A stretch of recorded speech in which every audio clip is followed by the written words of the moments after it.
Olá pessoal, tudo bem? Professor Douglas aqui do SESI Frei José Ademir de Almeida, mais uma vez para a gente destinar um pouco do nosso tempo para hoje resolver questões aplicadas na prova de 2019, em SEJA de 2019. Exame esse que a gente se prepara, né, para estar realizando em SEJA 2020 e 2021, ok? Disciplina de Ciências, consequentemente nível fundamental. Questão 2 diz assim: não é saudável resistir a transformações, pois isso significa estar em descompasso com o próprio tempo. Há o fenômeno no qual novos produtos ou processos extinguem sistemas, empresas e itens completos. O economista austríaco Joseph chamou a destruição criativa. Exemplos dessa extinção são os aparelhos de fax, as antigas agendas, as listas telefônicas de papel, dentre outros. Vamos aqui para o comando. Esses exemplos de destruição criativa estão relacionados ao ou a surgimento e popularização do uso de internet, baixa procura por aparelhos de fax, desenvolvimento de redes ou dificuldade encontrada. Se ligando aqui na parte a qual você deve ter mais atenção, que é o comando, exemplos de destruição criativas estão relacionados a, ou seja, por que as pessoas deixaram de utilizar esses que foram citados na questão: fax, agendas antigas, listas telefônicas, dentre outros. Lógico que é por conta da popularização do uso da internet, consequentemente o uso de smartphones e iPhones. Então, item A. A questão 3, traz uma representação esquemática do ciclo da água. Ciclo da água. A gente consegue ver aqui, a chuva, o lençol freático, a água vai passando, nascente sem acúmulo de água, o rio, ou seja, um esqueminha pronto no qual você deve pensar, analisar, ter um pouco de conhecimento e marcar o item correto. Mas vamos aqui para a parte abaixo da imagem. A fonte primária, que vem primeiro, a fonte primeira de energia que permite a continuidade desse ciclo da água é do tipo cinética, térmica, química ou potencial. Então, qual é essa fonte primária que permite se continuar esse ciclo? Esse ciclo onde a água cai, ela vai para o solo, passa para o lençol, evapora grande parte, depois ela evapora e volta de novo a chover. Então, o item correto é o item B, térmica, porque é justamente através da temperatura, do calor que acontece esse processo. A água evapora e se forma a chuva novamente. Questão 4. Após ser captada nos mananciais e chegar à estação de tratamento, a água recebe tratamento diversos. Entre eles, destaca-se a desinfecção, em que a adição de determinada substância, prestem atenção, a ação de determinadas substâncias. Antes disso, ele usa a palavra adição, colocar determinadas substâncias, que promovem a destruição de micro-organismos presentes na água, o que é indispensável para a sua potabilização. O que é potabilização? É quando ela está própria, apta para ser consumida, água potável. Então, qual é o processo de tratamento, lendo aqui do início? Qual é o nome do processo envolvido na etapa de tratamento de água destacada no texto? Qual é o tipo de tratação que é utilizado nessa questão, que é citado na questão, para tornar ela potável, apta ao consumo? Prestem atenção naquela palavra em adição de determinadas substâncias. Ou seja, se ele está adicionando, ele está botando cloro. O que é o cloro? É a cloração, item B. Questão 5. Entre as milhões de mortes anuais que ocorrem em todo o mundo, 800 mil têm como causa problemas respiratórios e cardiovasculares originados da poluição ambiental.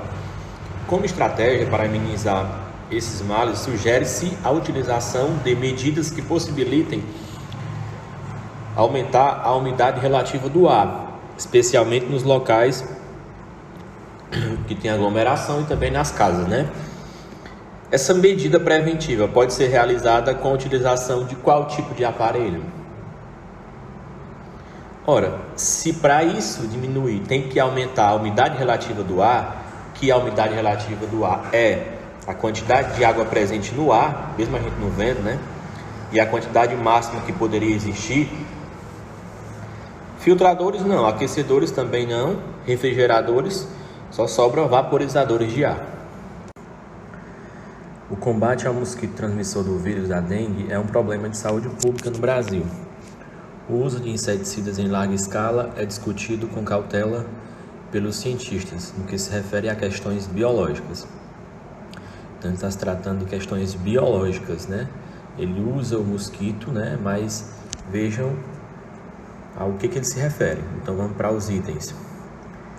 Essa cautela se justifica porque o uso de inseticidas, vamos aos itens, elimina o mosquito e o vírus busca outro transmissor? Impossível. Induz mutações no vírus e gera resistência a medicamentos? Também não. Pula.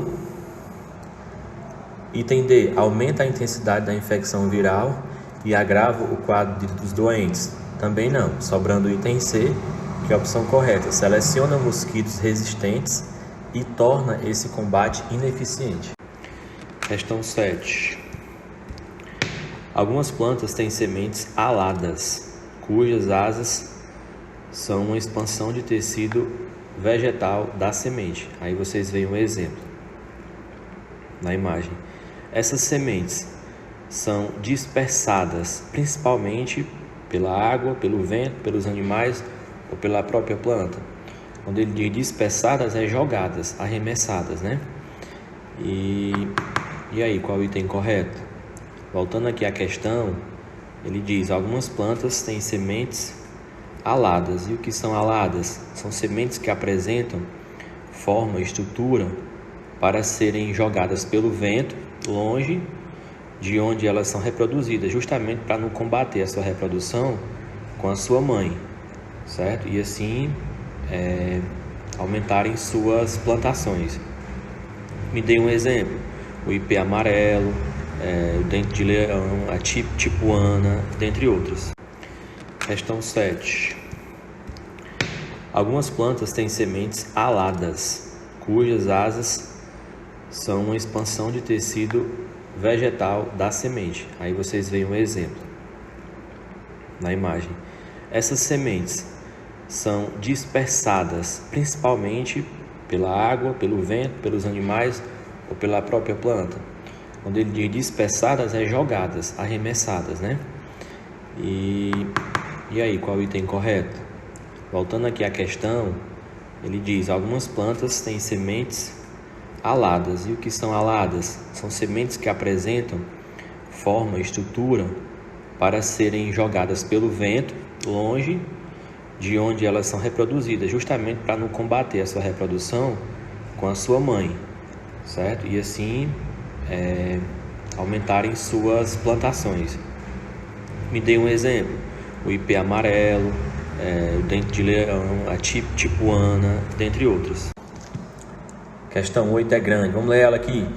Em uma experiência para estudar as possibilidades de se colonizar o espaço em um ambiente similar ao da Terra, alguns homens e mulheres tentaram viver desconectados do mundo durante 4 anos dentro de um ecossistema artificial e autossustentável.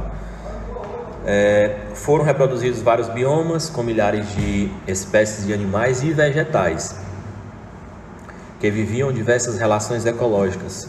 No entanto, esse imenso laboratório fracassou em parte porque as plantações foram atacadas por pragas, já que não havia agrotóxico para combatê-los.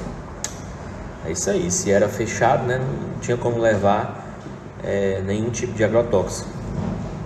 Para evitar as pragas nesse ambiente com várias restrições, poderia ter sido adotado o quê? Cultivo de plantas com raiz na água? B.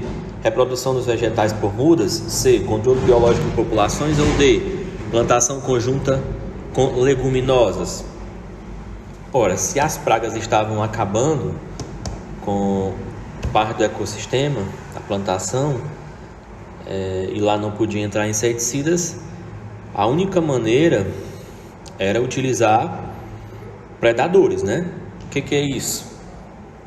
Alguns bichinhos que matam as pragas, que comem as pragas, né?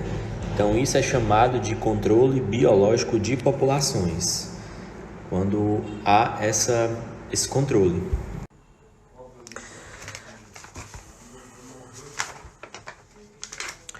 Uma usina nuclear construída próxima ao mar utiliza a água desse mar para resfriamento das torres, que se aquecem por causa das reações de fusão nuclear. Após o resfriamento das torres, a água retorna ao mar sem ter entrado em contato com material radioativo. Ao retornar ao mar, que impacto ambiental a água pode causar? Ou seja, essa água foi aquecida. Se ela foi aquecida, ela vai tornar o mar, os peixes que estão no mar, vulneráveis. Então ela pode gerar algum impacto, sim. Por quê? Pelo aquecimento das águas, item C. Ok?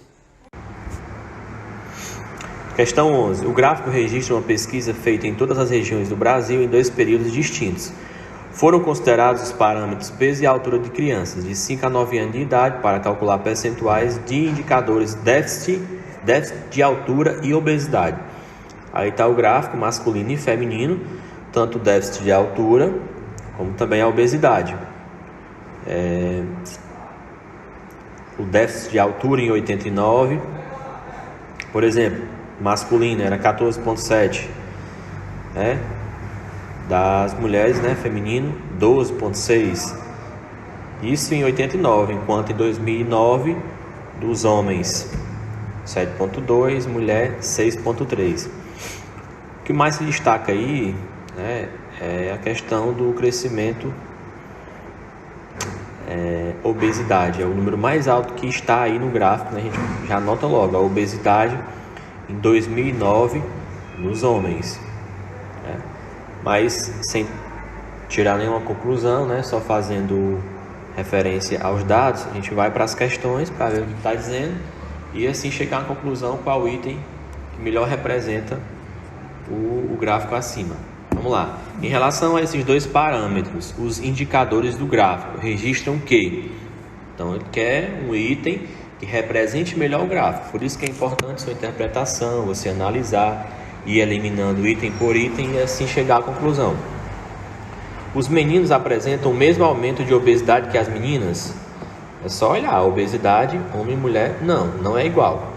Um é 16,6, o outro é 11,8, então não é igual. B. As meninas apresentam o mesmo déficit de altura que os meninos. Meninas, déficit de altura. Não é o mesmo. Nenhum item, nenhuma informação, nenhum numeral se repete. Então não é o mesmo. C. As meninas apresentam mais déficit de altura que os meninos. É justamente o contrário, Elas apresentam menos. Item D. Os meninos apresentam mais obesidade que as meninas. Essa informação é correta, Você vai para a obesidade dos homens, masculino em 89, 4,1, 2009, 16,6, isso os homens. Menina, feminino, obesidade 89, 2,4, bem menor do que dos homens. E 2009, 11,8, também menor. Então item certo, item D. Vou estar compartilhando aí abaixo o TD, tá bom? E algumas questões do ESEG. Obrigado, bons estudos.